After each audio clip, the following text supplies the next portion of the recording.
laughing. Hey, wow. Who's got the stuff? Yeah, man. Hey, come on. You got the stuff? Let's have this here. Try to make me lose it, Jerry. Jerry, try to make me lose it. Okay, man. Who's got the stuff? Hey, Jerry, you got it. Who is it? Wow. Hey, get down. Shut up. Hey. Police officer, open the door. It's the grass. It's the fuzz. Who got out? What are we gonna do? Flash it. Swallow. Man, let's play.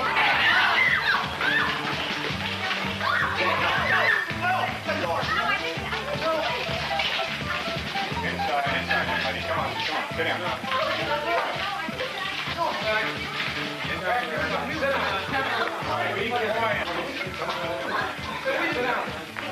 Everybody remain seated where you are. Hey, man, are you putting me on and you're not going to see anything I want you to put on this film? Yeah. Then why is an alcohol? Guys, everybody knows that weed is an addiction. You can blow it as much as you want. And quit any time you want. Let's have a party. There's nothing wrong with blowing crap. Yeah. Do it 1,000 times and you'll never go to harder drugs. Don't take any films of me. You're not going to use them anyway. Well, speak your mind then. Okay, I will. No one has the right to tell me what I can do with my own body, what I can eat, drink, or smoke. This is a free country, and no one has the right to take away my constitutional right. I didn't do anything. I think it's terrible that the American people have accepted a law that makes smoking a harmless weed illegal. Marijuana is legal all over the world. There's no question about it. Marijuana should be made legal. Now! Now! Make marijuana legal! Make marijuana legal! Make marijuana legal! I'm killing adults anyway. What's so bad about feeling good? Make marijuana legal. Make marijuana legal. Good, bad, right, wrong. That's not where it's at in this film. Right, wrong, good, bad. Those are things for you to decide. Too many people have already decided for themselves, and you, bad. What's most important is what you think. So without any preaching from this film, let's examine the facts and only the facts. There are too many false impressions and prejudices to do it any other way. Okay, then why isn't alcohol made illegal? It's a lot worse than grass. Like, take juice freaks, man. They get hangovers and cirrhosis of the liver. Besides, grass isn't habit forming like alcohol. Right. The facts are, if you drink enough, alcohol will give you hangovers, cirrhosis of the liver, and what's more, it can even kill you. If you are a certain emotional and psychological type, you may become dependent both physically and emotionally and will join the 5 to 6 million known alcoholics in the United States. Now, what are the facts about marijuana? What do doctors and psychiatrists have to say about which is worse for you physically and emotionally, alcohol or marijuana? The facts are, at this time, there are no known damaging physical effects from the use of marijuana. But, unlike alcohol, when you take too much at one time, you don't pass out. You more than likely run the risk of an unpredictable and unpleasant bummer.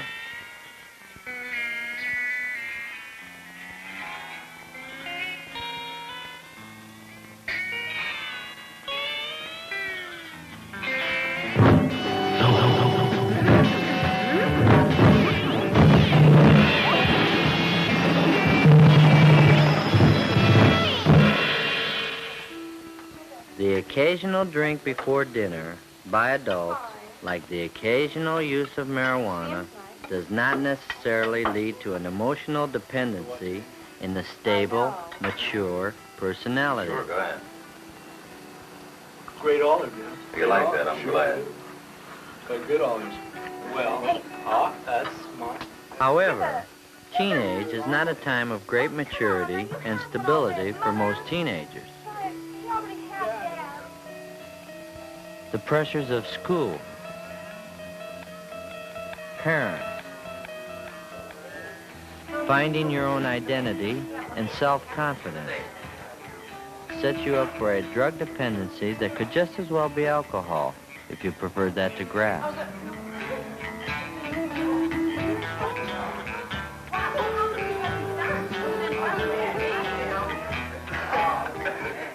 Some adults are not mature or strong enough to stand the pressures of their daily lives.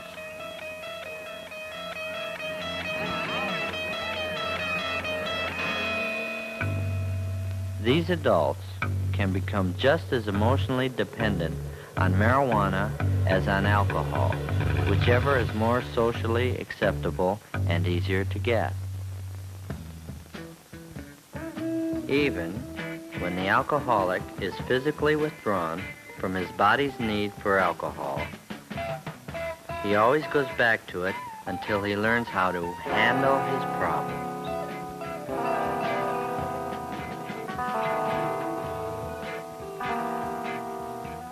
Just as the alcohol drinker who finds himself needing a drink more and more frequently is the warning sign of his dependency, so it is with the pothead. The more he needs the escape from reality or the pleasure of marijuana, the more he is becoming emotionally dependent, exactly as the square and unhip alcoholic adult does. Do two wrongs ever make one right? Cigarettes are much worse than pot. Man, no one ever got cancer from pot. That's right. It's a fact. No one ever got cancer from pot. But it's also a fact that no one ever dropped out of school because they were hung up on tobacco. And no one who just finished smoking a cigarette ever forgot she was driving a car as she tripped out on the beauty of a back road nature trip.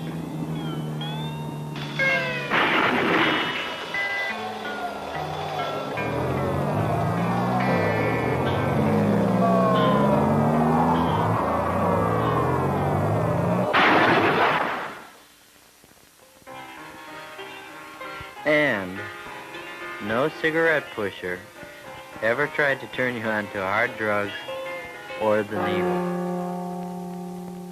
Another basic difference is that you can smoke cigarettes and do other things. You wouldn't dare to do this on pot. Or this. Or this. And would you rather your pilot had just finished a joint, not a cigarette?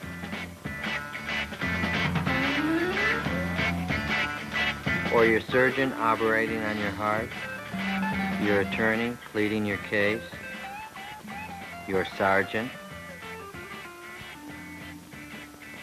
Your dentist? Your flight leader? Your team center? Your LSO?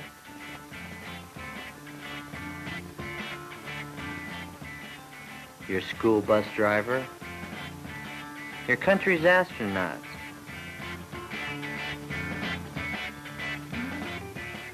Or even the guy who is just changing your front tire? Would you rather he was smoking a cigarette or a joint? However, neither your government nor any responsible person recommends smoking. So, 2 or 3 wrongs don't make one right either. Everybody knows that weed is addictive. You can blow as much as you want. I'm here. And quit any time you want. Blow as much grass as you like, and your body won't need it? Right. You can quit any time you like? Not true for everybody.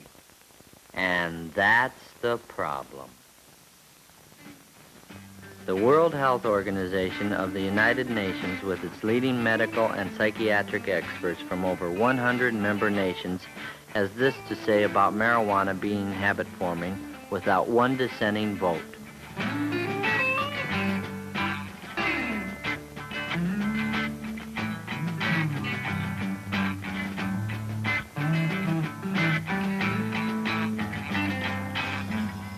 There's nothing wrong with blowing crap. Yeah. 1,000 times and you'll never go to harder drugs.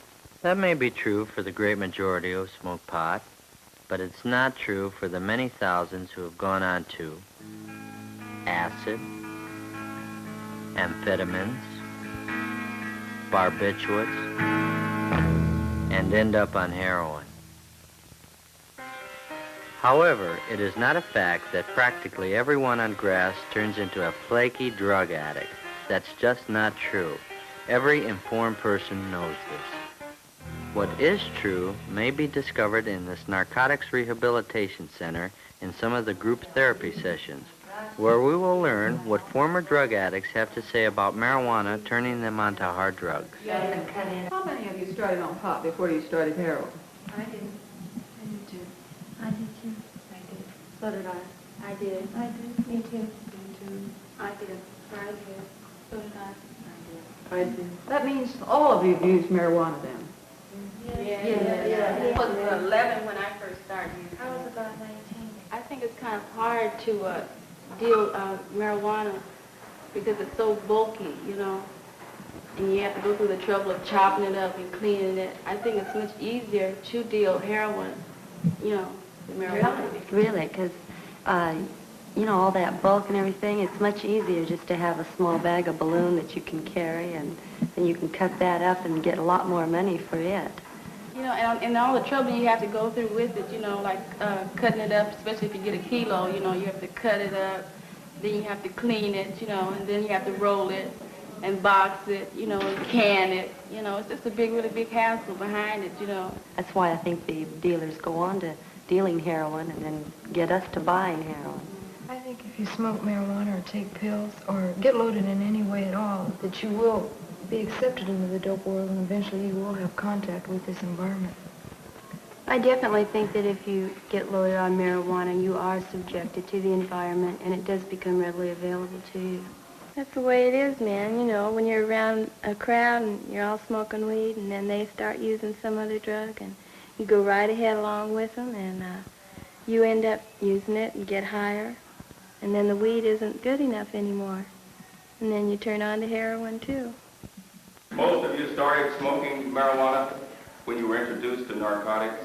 I did. I started smoking. Not me.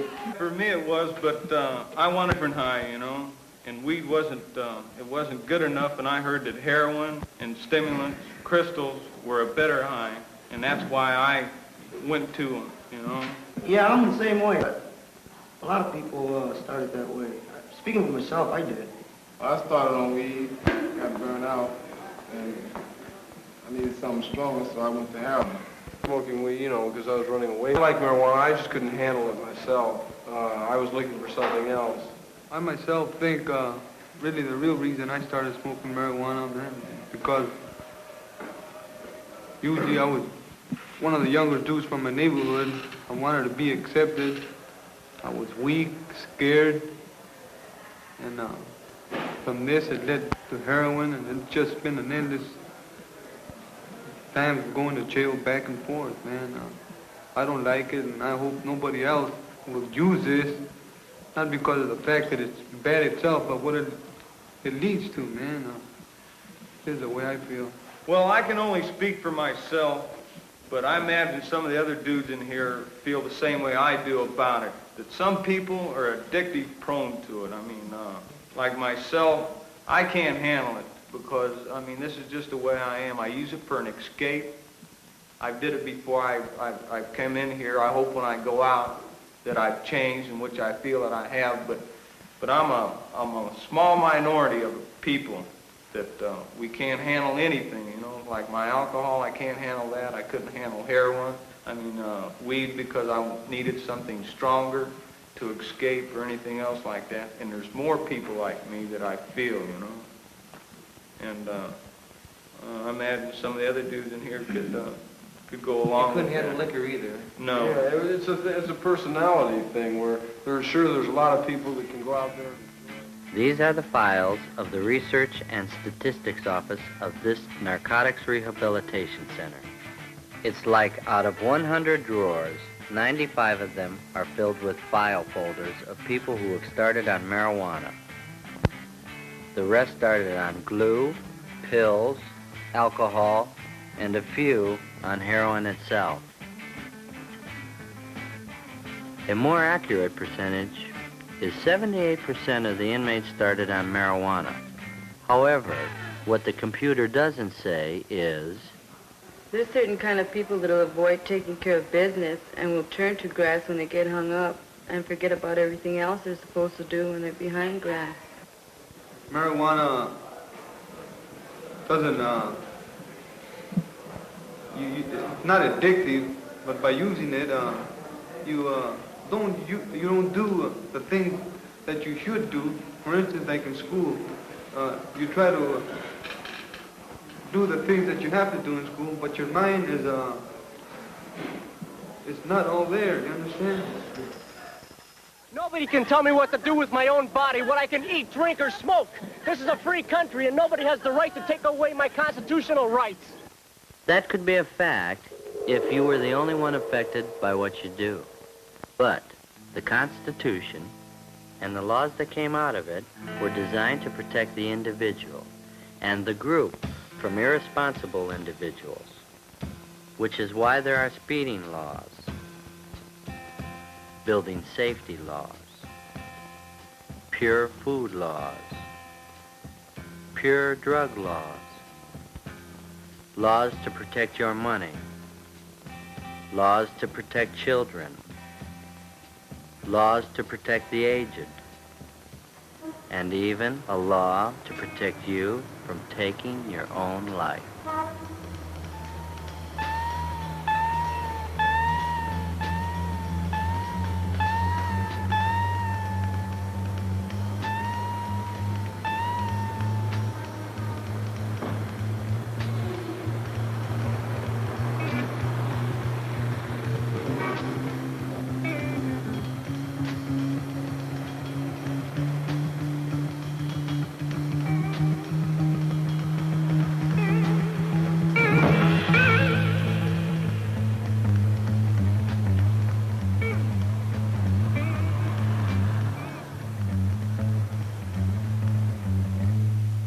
Law after law after law, all of them hopefully designed by a democratic government to protect both the individual and the group.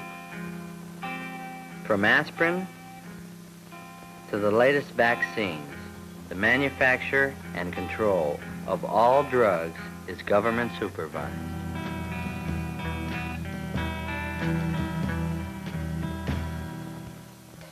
Would you really want it any other way?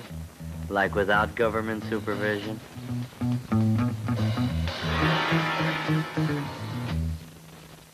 As a drug, marijuana comes under the supervision of the federal and state governments. It is the assigned work of the police to enforce the law. It is not something they dreamed up on their own. From the Ten Commandments to the Constitution, man has made laws to protect him from hurting himself in the common interest of the group called society. Doctors, psychiatrists, social scientists, chemists, biochemists, basically people who are not primarily concerned with the ethics or morality of the use of marijuana, have provided their expert knowledge to our legislators, which in turn has caused them to pass laws to make marijuana illegal, not as a matter of morality, but as a matter of health, mental health, period. I think it's terrible that the American people have accepted a law that makes smoking a harmless weed illegal. Marijuana is legal all over the world. There's no question about it. Marijuana should be made legal. Now! Now! Make marijuana legal! There's no question about it. Many young people agree with that. Let's examine the facts. First, marijuana is not legal all over the world. It isn't legal in Mexico, Egypt, India, Great Britain, China, Japan, or any of the major nations in the civilized world. Nigeria is one of the latest countries to make marijuana illegal. Here, the pusher is given the death penalty.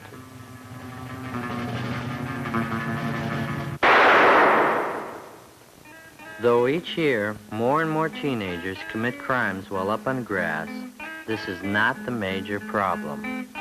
However, grass as a factor in crime must not be overlooked, especially in that percentage of unstable and aggressive types and those who wind up in trouble with the law because of something done while they are high on pot.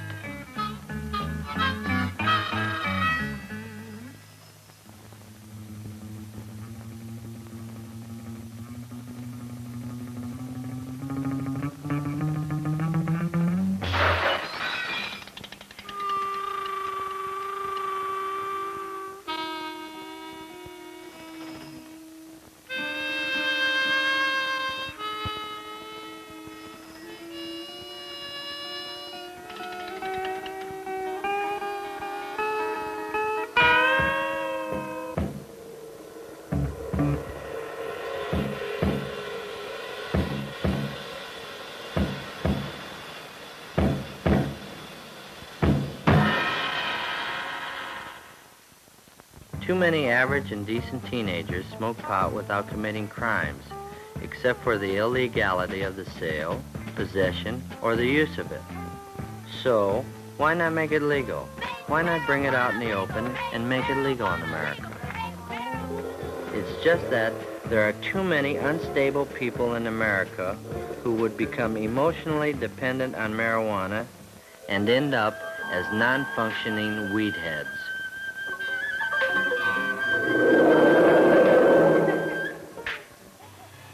Easy availability and the implied approval of society will, in the opinion of many medical authorities, create a drug dependency problem far more serious than that of the 5 to 6 million alcoholics today.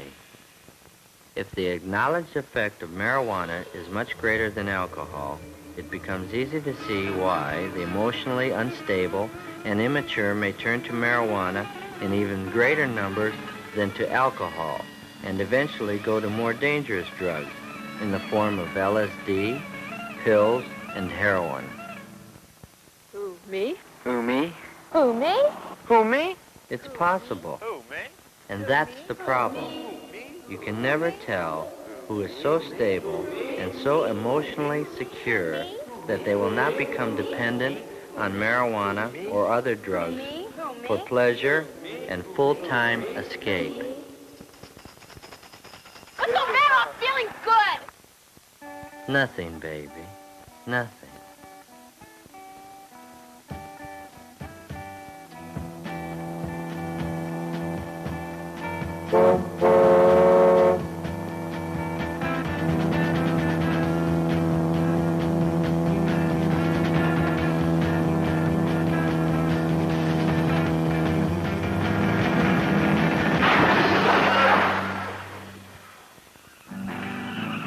Years ago, only the criminal and socially deprived blew grass or used heroin.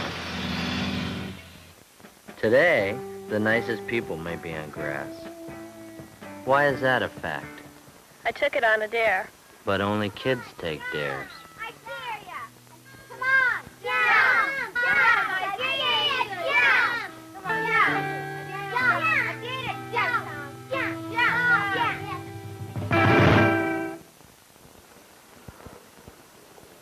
Man, everybody blows pot. But everybody doesn't blow. I don't want it, man. I don't want it. Take a hit. No, I don't want it. I don't want it. No. Take a drag. It won't hurt you. Come on. You got The first sign of character and emotional weakness is when you do things just because others are doing them. When I'm high, it enhances my creativity. This is the same subject matter and painter for both paintings. One was painted before going up on weed, and the other while high on weed. Can you see any significant creative difference? When I'm high, it enhances my creativity. The artist thinks he's being more creative, but do you see it in his work? To some extent, the very inhibited person may feel a greater freedom to be creative, but this doesn't mean he will have the necessary talent to be so. It really makes me understand myself. If you don't understand yourself when you're down, then there's no logical or scientifically accepted reason that you will when you're high. Besides, while you're up on grass, you may tell yourself only what you want to know, if you are lucky enough not to be on a bad trip and discover a frightening thing about yourself at that time.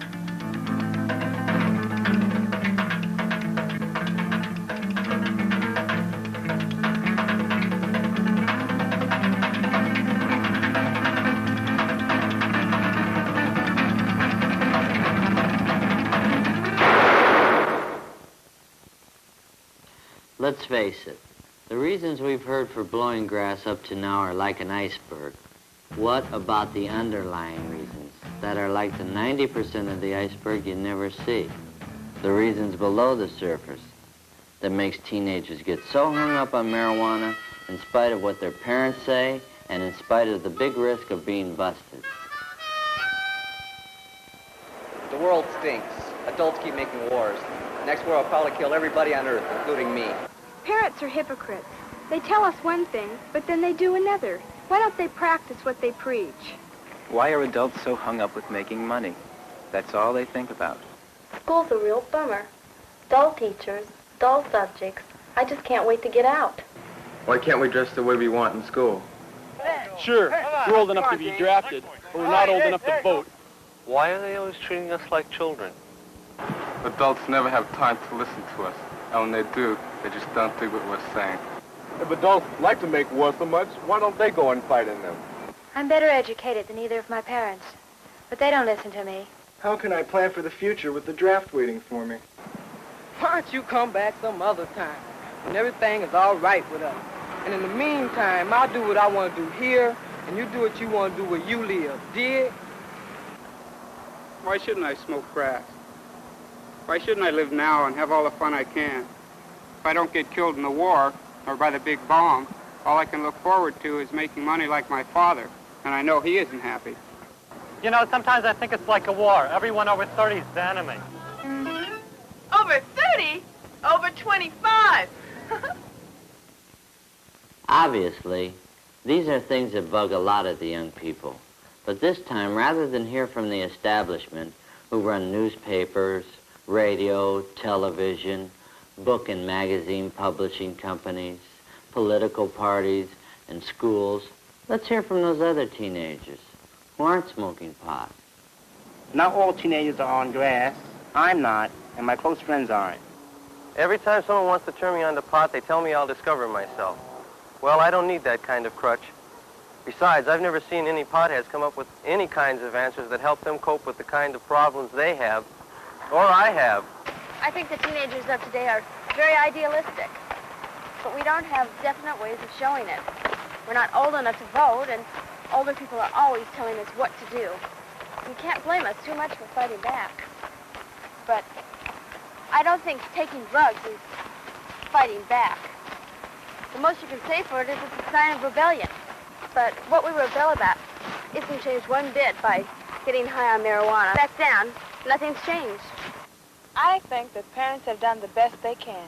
You can't expect them to know all the answers. Lots of us have had a better education than they have, but that doesn't prevent us from profiting from their experience.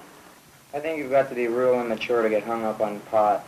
Mature people try to find solutions for their problems instead of trying to find new experiences. I say that teenage is the time to put up or shut up, not to gripe and go on a trip inside yourself, but to have guts like our parents have to go out every day and deal with the things in the outside world that bug them too. I know my parents are too hung up on making money and putting on a show for the neighbors, but that doesn't mean I have to put down money completely, because maybe now I don't need much, but when I get married, I'm going to have money for my family too. I just don't have to be as materialistic about it, that's all. The world is changing, and some things are still too hard for our parents to understand. But blowing grass, that's really a cop-out, and it won't help our parents understand the darn thing. School is like everything else. You only get out of it what you put into it. It's not a party. The way I look at it, I'm here to learn.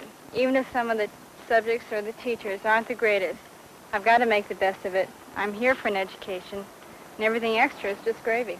There really is a communication gap But I think that if I have a better education and better life than my parents, I should make the first move to make that gap become smaller and smaller. From what I've read and from what I've heard, there are millions of adults over 30 who don't like the establishment or going to war any more than we do. I honestly believe that adults are disappointed in us because it's always been expected of young people to try to change things, to make things better, or at least prepare to change things if we don't like them. Not to cop out on life through grass or other drugs. No, not for me. I'm more interested in drugs. It's like they don't have any goals. I don't mean that they should just be planning to make money and all that, but I think that trying to find something you'll have, because everybody has to work, even girls before they get married, and even after they do. I think too many teenagers traded in their idealism for a stick of weed. When I see some teenagers acting superior to those of us who don't need drugs to feel good or understand ourselves, I get real bugged. Well, now, you've heard from both sides of the question. But what you do with your life is up to you. If you become a pothead, you risk blowing the most important time of your life, your teenage.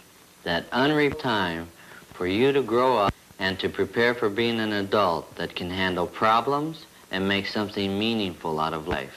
Or you have the choice to have the courage to see and deal with the world for what it really is, far, far from perfect, for you and for me, the only one there is.